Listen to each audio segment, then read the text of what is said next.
Good evening. I want to talk a little bit about the novel No Longer Human by Osamu Dazai, which I recently completed. No Longer Human was published in 1948 by the Japanese author Osamu Dazai. It's a novel that in the West, I think, for decades after its publication, did not receive much attention. But in the last sort of couple of years, it really has had a lot of resurgence and seems to be quite a lot in the zeitgeist on BookTube and Instagram and so on.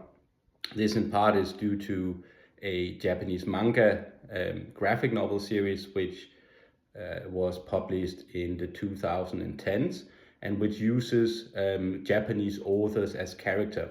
And that led to sort of a more popular awareness of some of the Japanese authors in the past. And this novel is now immensely popular in Japan. It's a novel that speaks primarily about alienation, of anxiety, and mental illness. It's a Japanese novel, which is very popular in Japan. It's a first-person confession-style narrative, similar to what you have in Notes from the Underground by Dostoevsky.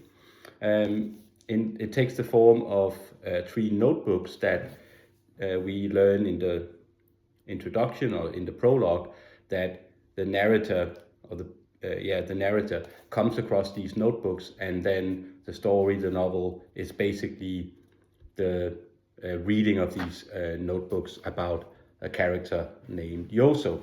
Yoso is quite clearly a stand-in for Osamu Dazai himself.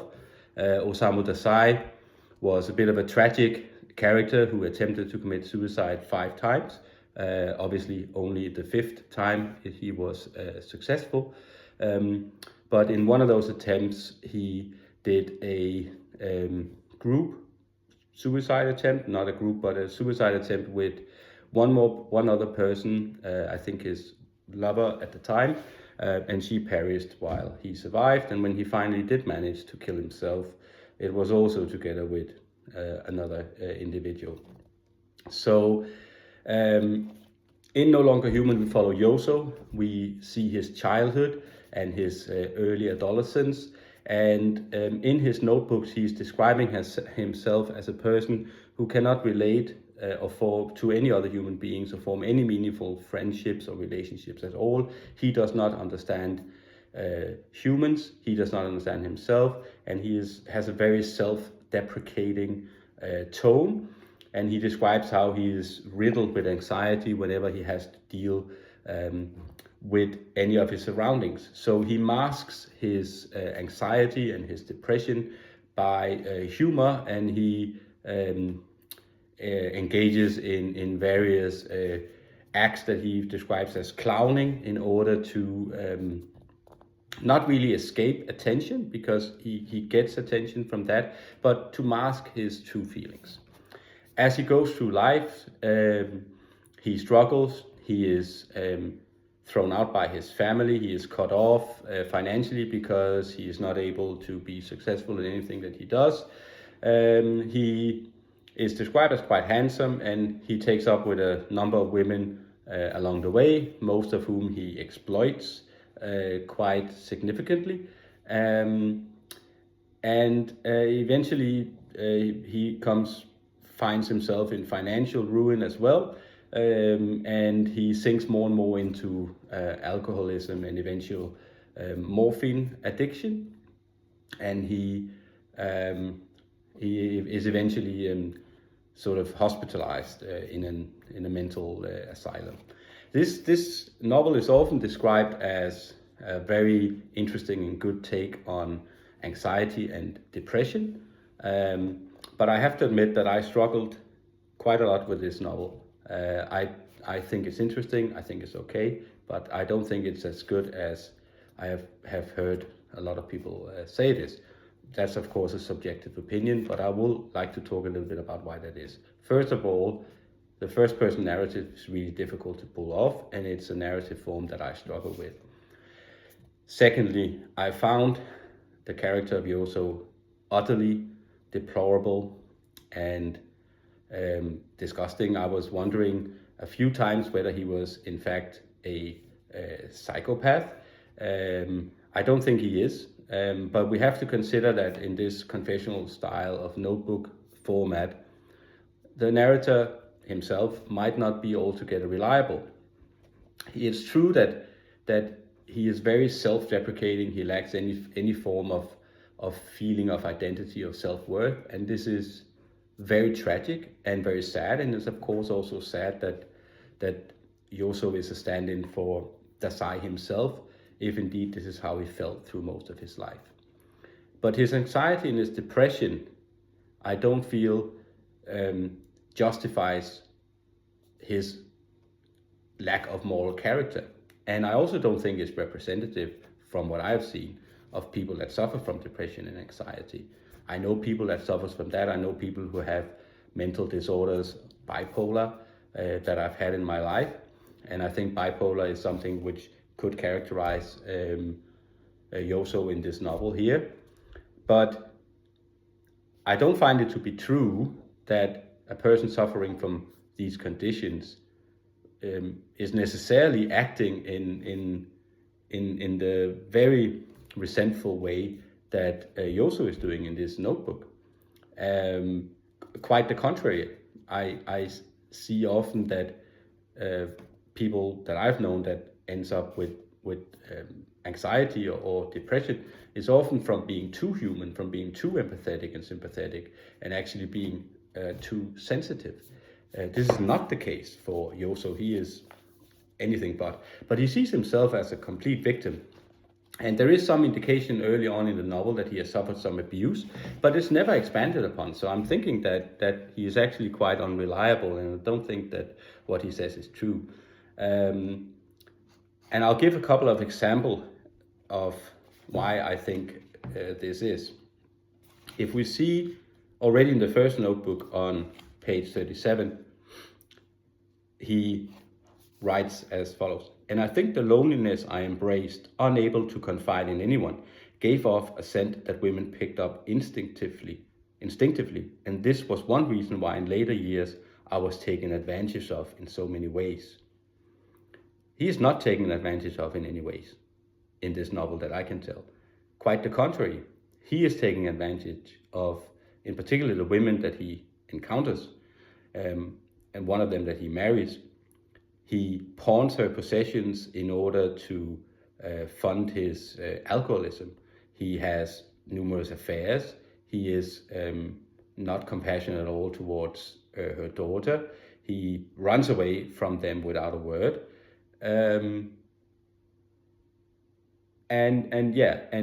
the self-loathing that he possesses, I feel like is often actually surpassed by the loathing and contempt that he has for other people.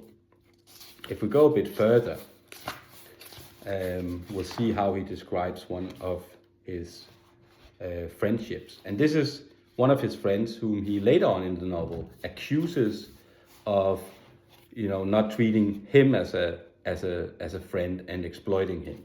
But already here in Notebook 2, he says, "I felt scornful of him, always telling myself that I was with him only to go out on the town, that he was someone to pass the time with, no more. I was even ashamed of my friendship with him. But as he and I spent more time walking around together, he too finally broke me down completely." He is very stuck in a victimized role here, and I don't think it's justified. Just after that, he says he also calls his friend Horiki stupid, and then he goes on to describe some of the women. He writes, "Prostitutes seemed to me to be neither people nor women, but idiots or lunatics." Yeah. And it pretty much goes on like that, I would say. There was one more thing. He says, "I didn't feel resentful. I'm not possessive by nature. On occasion, I might feel a faint pang when someone takes something that belongs to me, but I lack the energy to assert my rights by starting a fight. Later in my life, I would even look on in silence as my wife was sexually assaulted. And yeah, that happens later on in the notebook, although it's a little bit unclear whether it's a sexual assault or it's an affair.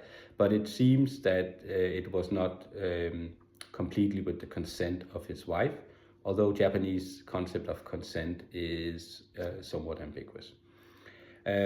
But he has all these excuses for his own behavior and for what he feels like, he explains away what he doesn't do, that he does, in this case, that he doesn't have the energy to do anything, but he just doesn't care. He lacks complete empathy and sympathy with other people. And I don't know, so all in all, that irked me quite a lot, because not that I need a likable character, but at least I feel like his character is quite often misunderstood by people who are reading this novel and seems to take it as an account of a person who is suffering from all this depression and anxiety. And while that is true and while all that is tragic and sad, I don't feel like that is the justification for his behavior in this novel. And I don't think that the main takeaway from this novel is that, okay, he also was depressed and that's really sad, and society should have done something by it. So all in all, I think also the narrative struggled again by the very act of it being a first-person confession narrative, that we don't see how other people actually view Yoso. We only see his self-deluded perception of himself and others, and he mostly disregards other people. So we spend a lot of time in his mind, and it is a little bit draining, honestly speaking. I also didn't particularly enjoy Notes from the Underground by Dostoevsky compared to other Dostoevsky novels, but I do think that one is still better than this. And in Notes from the Underground, we have the benefit of watching the underground man in the second part of the novel engaging in society, and we see how his behavior comes across and how he's perceived by other people and how his perception of himself is wildly different from reality. In this novel, we only get a hint. We have to dig quite deep to actually discover that perhaps Yoso is not reliable and is not telling the truth here. But then again, if that's the case, I'm not sure what the point of the whole novel is, really. So yeah, I think it's okay, but I think it's quite overrated in recent times. I think there's a reason why it didn't get that much attention for a few decades, at least in the West. But Osamu Dazai is a celebrated Japanese author. He's widely popular at the moment. So if you like this kind of I novel style, and you like to write about morally ambiguous people, and you want to spend a lot of time in their head, then yeah, maybe give this book a try. Thank you.